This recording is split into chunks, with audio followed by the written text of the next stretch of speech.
apa yang rame-rame gitu Gus per hari ini gitu. Isu yang lagi hangat itu di puncak gitu Gus. Terkait eksploitasi lahan, penggusuran segala macam yang kemudian ada peran Deddy Mulyadi di situ karena kan lagi-lagi kita bicara domisili hari ini di Jabar gitu Gus. Nah Gus melihatnya seperti apa Gus?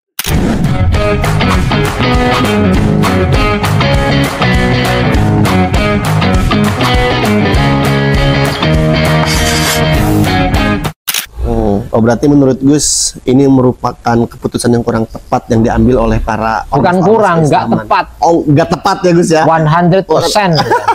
Bukan tepat. Kurang tepat lagi, nggak tepat teman-teman semua. Gus, iya Gus ya makanya kan jauh-jauh gitu Gus, ormas-ormas kemudian pemerintah yang kemudian hari ini giat untuk melakukan konsesi tambang, padahal permasalahan sampah juga ya Gus ya barangkali perlu kita lirik sebagai hal yang paling fundament dalam konteks lingkungan gitu Gus. Tapi kalau misalnya Gus sendiri gitu dalam melihat tata kelola sampah gitu Gus, semisal kita jangan jauh-jauh secara nasional. Hari ini Gus, kemudian saya juga berada di lingkungan Bogor ya Gus ya. Di Bogor sendiri misalnya Gus, kira-kira tata kelola sampah itu bagus seperti apa sih Gus? Atau ada yang perlu dievaluasi nggak Gus kira-kira? Atau harus apa namanya ketika pemerintah tuh harus buat bank sampah, kemudian jangan dialokasi sampah dalam satu wadah atau satu tempat yang sama, pada akhirnya ntar ada penumpukan segala macam atau gimana Gus? Ya ada solusi-solusi palsu dan ada solusi permanen itu kan ya, dalam semua isu ya termasuk problem lingkungan. Karena lingkungan kan luas sekali ya, masalah yang menyangkut dengan apa itu syarat hidup mutlak ya, syarat hidup bagi kehidupan kita kan dari lingkungan tadi itu. Nah termasuk sampah misalnya, kita tahu sampai jauh ini itu pemerintah nggak bisa ngolah sampah dengan baik, terutama sampah anorganik ya, sampah yang nggak bisa didaur ulang atau kalaupun didaur ulang sebenarnya juga masih menimbulkan kerusakan. Nah yang harus dilihat misalnya undang-undangnya Mas, undang-undangnya itu kan produsen bertanggung jawab terhadap sampah yang mereka hasilkan. Nah masalahnya sekarang siapa yang mengawal undang-undang tadi itu? Bungkus-bungkus apa itu, bungkus mie instan, bungkus sampo sasetan itu juga nggak terkelola dengan baik. Nah yang paling fundamental ini roadmapnya harusnya satu, kontrol terhadap regulasi yang ketat, kurangi produksi sampah plastik. Jadi harus dikurangi itu, harus ada proyek atau program negara untuk membatasi produksi sampah sekali pakai, plastik sekali pakai, single use ya. Jadi yang sekali pakai itu harus diperketat gitu. Terus yang ketiga juga mengedukasi masyarakat bahwa sampah terutama sampah plastik itu bahayanya sangat besar bagi kehidupan kita. Popok misalnya, popok bayi maupun popok perempuan biasanya pakai popok setiap 1 bulan sekali, pembalut ya. Itu juga nggak terurai dengan tanah butuh waktu ratusan tahun.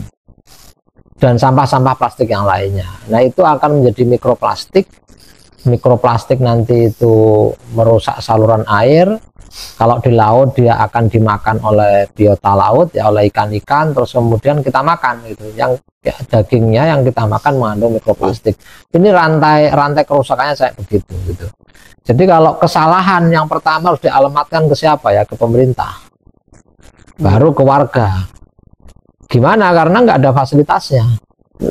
Semuanya tersentral di satu titik misalnya pembuangan akhir, tapi emang nggak terintegrasi, dibawa ke Bantar Gebang, di sana juga tumpuk-tumpuk aja. Jadi emang problemnya panjang. Harusnya ya bisa juga tata kelolanya nggak harus terpusat di Bantar Gebang, terus kemudian ada pengolahan sampah mandiri misalnya ya, yang melibatkan warga dan ada pendidikan terhadap warga. Nah ini yang nggak dilakukan ya, jadi solusinya masih panjang menurut saya. Tapi sekali lagi buat saya itu juga belum permanen. Solusi permanennya itu pertama-tama langkahnya emang mengurangi penggunaan penggunaan plastik sekali pakai ya, Gus. Jadi semua aspek itu, bungkus-bungkus itu harus ada regulasi yang ketat. Dan kita kembali ke model zaman dulu. Model zaman dulu masih ingat ya, kalau saya masih kecil dulu itu pakai sistem curah. minyak curah kita wadah sendiri dimasukin gitu loh. Iya, iya. Nggak semua pakai plastik. Sebenarnya semua yang kita konsumsi itu meskipun masih dalam sistem kapitalisme lah kira-kira ya, itu tetap masih bisa diminimalisir gitu. Paling enggak tadi itu dengan konsep curah tadi itu. Beli roti curah. Ingat ya, semakin dia makanan misalnya, makanan itu semakin dia dibungkus plastik, pakai bahan pengawet semakin nggak sehat. Gitu loh Mas. Dulu plastik dianggap solusi. Kenapa? Karena pengiriman barang bisa melampaui batas wilayah yang sangat jauh karena ada apa? Karena ada pengawet dan ada plastik gitu, ada kemasan plastik. Akhirnya makanan bisa dibawa kemana-mana gitu. Terus apa ini? Betul. Sampo dan lain-lain itu bisa dimasukkan di situ. Semuanya pakai plastik gitu. Dulu dianggap temuan, sekarang orang perlahan-lahan makin sadar ini ancaman karena hidup kita dikepung oleh sampah plastik. Nah, model pendekatan kayak bikin eco-bricks itu juga bukan solusi. Bahwa itu ya lumayan lah timbang nggak ngapa-ngapain, tapi tetap bukan solusi. Ngumpul-ngumpulin sampah plastik, dibakar itu juga, dibakar itu merusak lingkungan. Semuanya dibiarin merusak lingkungan gitu. Ya Gus, ini juga menjadi otokritik juga buat saya mungkin Gus ya, sebagai manusia yang kadang agak lalai gitu Gus untuk menjaga lingkungan.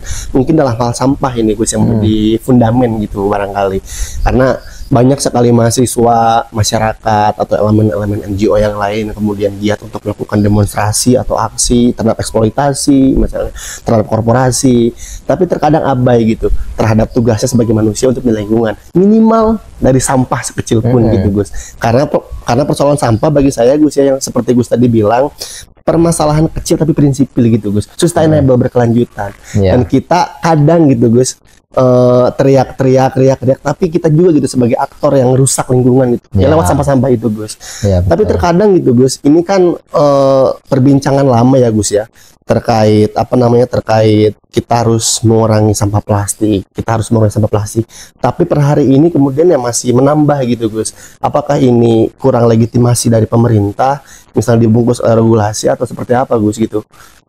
Iya ya, tadi lagi-lagi emang political will, kehendak baik dari pemerintah nggak ada. Jadi yang harus dikritik duluan memang pemerintah. Regulasinya harus dibangun dengan sangat baik, sangat ketat, juga termasuk memberikan sanksi yang tegas pada produsen sampah plastik. Baru warga dituntut.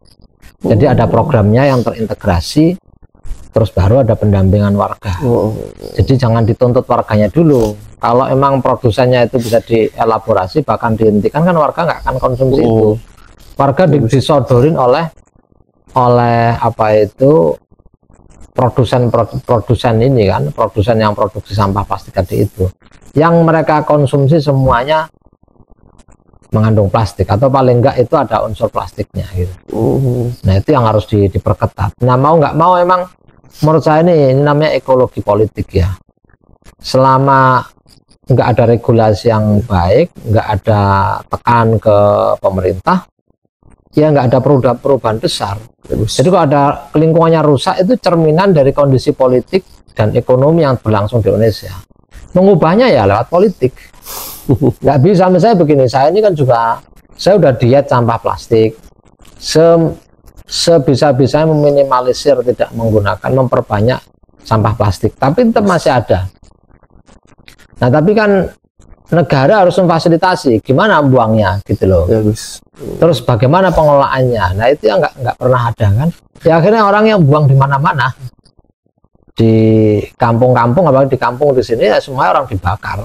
Kalau nggak dibakar dibuang di pinggir kali, di dekat sumber mata air. Ya Gus. Gitu ya, harus telunjuk tangan kita harus kita arahkan ke negara. Oke Gus. Bicara negara Gus ya, tentu kita lagi-lagi bicara pemerintah, bicara birokrasi gitu Gus, yang kemudian punya kewenangan penuh untuk bisa memberikan maslahat gitu Gus ya, terutama dalam konteks lingkungan. Ini Gus, terakhir Gus, mungkin agak sedikit politis ya Gus ya, tapi perlu kita tanyakan ke Gus, apa yang ditampilkan di ruang publik Gus terkait apa yang rame-rame gitu Gus hari ini, per hari ini gitu. isu yang lagi hangat itu di puncak gitu Gus, terkait eksploitasi lahan, penggusuran segala macam, yang kemudian ada peran Deddy Mulyadi di situ, karena kan lagi-lagi kita bicara domisili hari ini di Jabar gitu Gus. Nah Gus melihatnya seperti apa Gus? Ya, kalau konflik lahan secara nasional itu dari waktu ke waktu bukan semakin kecil, tapi semakin besar ya. Dengan makin banyaknya investasi yang masuk atau didorong untuk masuk, terutama di sektor ekstraktif, maka mereka rakus lahan. Anda kalau lihat di perusahaan nikel ya di Sulawesi Tengah, Sulawesi Selatan, Sulawesi Tenggara, Maluku Utara, semuanya merusak dan rakus tanah. Dan merusak itu, hutan-hutan rusak, kampung-kampung rusak, pantai-pantai rusak. Itu dari hulu ke hilir satu produksi nikel aja, itu kerusakannya nggak karu-karuan. Nah di Jabar saya pikir juga nggak jauh berbeda, mungkin aktornya nggak sama atau pihak-pihak yang merusaknya nggak sama, tapi penyusutan ruang yang sehat buat masyarakat itu juga semakin mengecil. Terus kemudian perubahan ruang misalnya kayak di puncak itu juga udah nggak karu-karuan ya, sudah lama sekali nggak ada kontrol itu. Padahal itu wilayah tangkapan air, resapan air, wilayah konservasi yang nggak boleh diubah. Nah kalau kasusnya Deddy Mulyadi ya semua orang boleh pesimis, boleh optimis kan ya gitu. Selama itu tidak berangkat dari agenda politiknya rakyat, saya selalu masih pesimis. Kita ingat Jokowi yang masuk gorong-gorong juga ternyata setelah jadi presiden sebaliknya. Nah itu kan presiden hasil masuk gorong-gorong. Ya saya nggak mau suuzon ya, tapi tetap politis itu. Misalnya Deddy Mulyadi nangis ketika ada satu titik atau satu lokasi konservasi yang dialihfungsikan, dijadikan lahan bisnis oleh perusahaan daerah ya. Terus dia menangis, ya itu bagus gitu. Ya urusan dia gimmick, urusan dia enggak ya, urusan dia dengan Allah ya. Wong dia juga punya konten kan gitu. Nah tapi masalahnya, gimana dia kalau mau melihat wilayah-wilayah yang lainnya? Itu kan enggak hanya terjadi di puncak, tapi juga terjadi di banyak tempat yang lainnya. Di Jabar, gimana dia melihat Indonesia secara keseluruhan? Misalnya pandangan dia tentang Indonesia. Sekarang misalnya Merauke itu dihancurkan habis-habisan. Sejak proyek food estate sejak zamannya SBY, Jokowi sampai Prabowo semakin parah gitu. Berapa luas hutan lindung yang sudah mereka hancurkan? Ratusan ribu hektar kira-kira yang dirusak di Indonesia gitu. Nah apakah dia nggak lebih menangis kira-kira begitu, atau bahkan guling-guling ya kira-kira? Ya tapi ya orang punya optimisme, itu hak setiap orang, boleh-boleh aja gitu. Dan ya lumayan lah ya, ada terobosan dan mudah-mudahan sih ya bisa konsisten gitu. Ya Gus, amin ya Gus ya. Jadi itu teman-teman semua hasil diskusi terkait lingkungan dan kita sebagai manusia, sebagai rakyat, sebagai masyarakat untuk sama-sama bisa menjaga lingkungan ya Gus ya. Dan saran-saran yang kemudian ditawarkan oleh Gus menarik gitu untuk sama-sama kita implementasikan dalam kehidupan sehari-hari. Izin Gus terakhir, mungkin ada pesan Gus gitu untuk para kaum muda, untuk para masyarakat yang sekiranya hari ini masih abai gitu, atau masih melihat lingkungan itu sebagai segmen yang kemudian agak sedikit kurang diindahkan gitu Gus. Gimana Gus kira-kira? Nah, kalau saya dengar kata terakhir itu saya malah ngeri ini. Mudah-mudahan nggak yang terakhir. Aduh.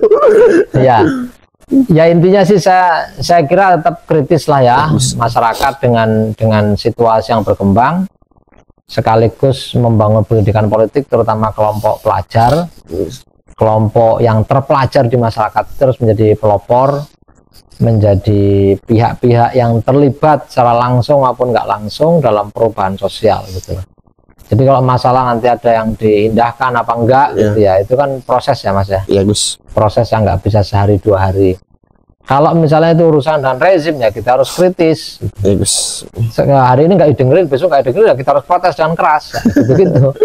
Karena hanya dengan begitu nanti ada perubahan. Ini saya juga kasih contoh sedikit. Perubahan-perubahan besar itu karena ada pergolakan besar. Anda tahu Eropa itu berubah ya secara dramatis, sekarang ada revolusi besar gitu. Ada yang memaksa agar para aristokrat itu untuk turun misalnya, atau untuk menghargai hak-hak rakyat gitu. Sama juga dengan Indonesia dulu, ada kemerdekaan karena ada pergolakan besar gitu. Nah, kita butuh itu, tapi kita nggak perlu nunggu pergolakan besar, kita bisa mencicil, bisa membuat sesuatu yang bermanfaat di sekitar kita. Gitu, Mas. Baik Gus, terima kasih Gus. Sami-sami. Apa yang kemudian menjadi resolusi kritis dari Gus Roy itu menjadi spirit kita bersama, bahwa hari ini jangan sampai terlambat teman-teman semua. Kapan lagi, mari sama-sama ambil bagian, ambil porsi perubahan untuk sama-sama bisa menjaga lingkungan, teman-teman.